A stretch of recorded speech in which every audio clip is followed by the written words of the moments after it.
Manhood is exceptionally hard, and life is hard. But how you shape yourself will determine how hard it is for you and how miserable it will be. As a man, there is no easy life. Your life is not about being easy. Your life is not about being happy. Your life is always going to be difficult. All of the pain you feel, all of the sadness you feel, you're supposed to feel as a man, and you have two effective binary choices.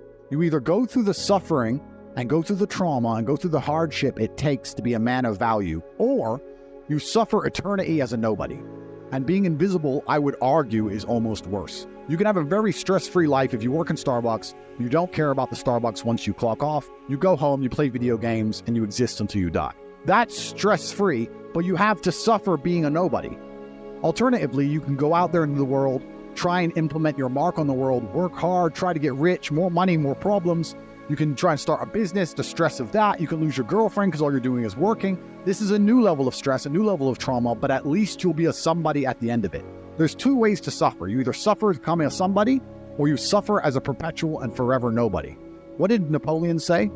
He said, "Glory is fleeting, but obscurity is forever." Absolutely. Glory is fleeting, but obscurity is forever. And when he says fleeting, that's a really good point, because everything in life is rented, especially your glory as a man. When you have a good body, it is not a good body as complete. It's not finished. You haven't completed the task. You have rented that good physical condition. You must train every day to retain it. Everything is rented. Your body, you don't just get a good body and you're done. You still have to go to the gym every day to maintain that good body. You don't just get a hot girl and it's done. You still have to work hard for her to always love you and respect you. You don't just start a business and now you're rich. No, you have to start a business and work on that business every day. If you take your eye off the business, it will fail. Everything in life is rented. So when he says glory is fleeting, he's also absolutely not correct, because glory is fleeting and you have to constantly and endlessly work for it and make sure that you never stop. Otherwise, it will be taken from you. But obscurity is forever. If you never make a mark on the world, then you effectively never existed. And when you're gone, nobody will care. The reason our Father is discussed at length is because of who me and Tristan are, and the reason we will be discussed forever is because of who our sons will become. And that's very important, because you have a duty to your ancestors and you have a duty to God. So you must make a choice.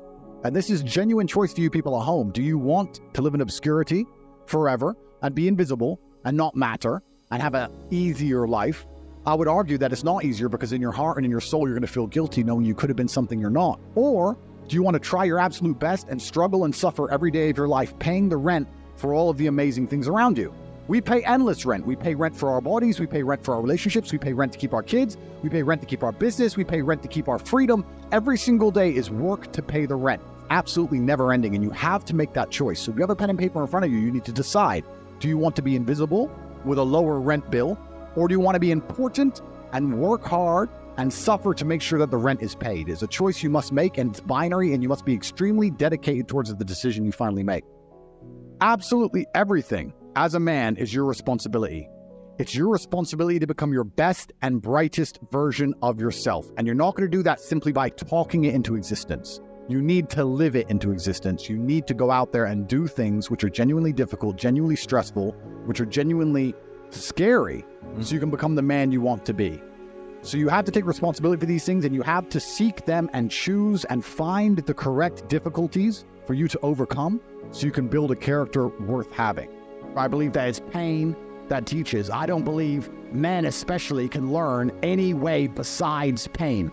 We talk about learning a lesson the easy way or the hard way, and I'll tell you something. We've all been offered chances to learn a lesson the easy way our entire lives. And guess what? We didn't learn anything, and we kept doing it.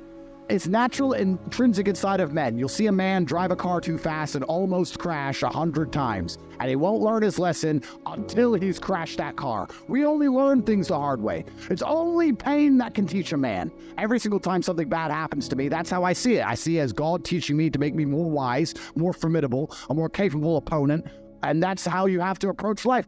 Every single hero in every single movie goes through adversity. There's never been a hero movie where all he does is win. No, to be a hero, you have to suffer. If you're suffering in some degree, even if you're a normal guy with a normal job and you're suffering at your job, or you're heartbroken because your girl left you, or whatever, if you're suffering, that's part of your hero's journey. There is no hero's journey without suffering. If you have an easy life the whole way through, you never get to be a hero. That's the whole point of being a man, is that you're supposed to suffer. You're supposed to eat pain for breakfast. You're supposed to come and grow into a better version of yourself. That's exactly what life's supposed to be about as a man. And if you want to be a superhero in life, you need to understand that For 80% of the movie, you're going to suffer. For 80% of the movie, you're going to lose. Watch any superhero movie. For 80% of the movie, it is nothing but pain and frustration and difficulty. And when your life is that way, you have a chance to grow into something fantastic. And you should thank God for every difficult thing he puts in your path. Think about a superhero movie. A man is unfairly imprisoned in a Romanian jail cell and trained so hard he emerges stronger than ever before. That is a movie. You get to live a movie as a man if all you had was some balls. We are living movie scripts. Why? Because we have bravery. Most men sit there and wonder why they're depressed because you don't get to live a movie. You're not the main character of anything. You're not even a secondary character in anyone else's movie. You're an unimportant nobody because you were afraid your entire life. You've lived like a coward your whole life. You were afraid of what might happen if you have some balls. And then you wonder why you're depressed. I'd be depressed if I was you. Of course, your life sucks. I'd rather go to jail as me than live free as you. Because when you're free, you can't even do anything. You can't go where you want, you're broke. You can't have sex, girls don't want you. You can't speak because no one listens. So what are you free to do? You're more in jail than I ever was. My mind is free. I'm allowed to think what I want to think and say what I want to say. They have thoughts and they go, don't know if I should say that. They second guess themselves. They're their own worst enemy. Every single part of me is on my team. I have enemies who want me dead, fine. But every single part of me, my mind, my hands, my legs, every single part of me is on my team. My body doesn't second guess itself. My mind doesn't turn on itself. We don't break and self-sabotage. There's no civil wars inside of Andrew Tate. A lot of men no longer have shame. You have no shame left. You should be too ashamed to be a coward. You should be too ashamed to do the wrong thing. Where's your shame? Well, we destroy that, right? We destroy that even in schools with men and stuff. I'll tell you something. My brother can shame me into doing something. He can shame me. He can call me a pussy or a coward, and I'll send him and say, no, I'm not, and I'll do the brave thing. Shame works for men sometimes. I say to men all the time. Men come to me and say, I can't get a girlfriend. I say, it's because you're a loser. You are a loser. Change that fact. Come to me and prove to me you're not a loser. I'll shame him, and he will react to it, and his life will improve. But now we have men with no shame. They'll walk around with no shame at all, and then we wonder why we have a whole bunch of cowards. Cowardice is always the easy choice, but you should feel too much shame to take it. That's the problem. It's the path of man, it's the path of victory, and it's the only path to truth. It's the only path to genuine happiness in your heart. There's one path.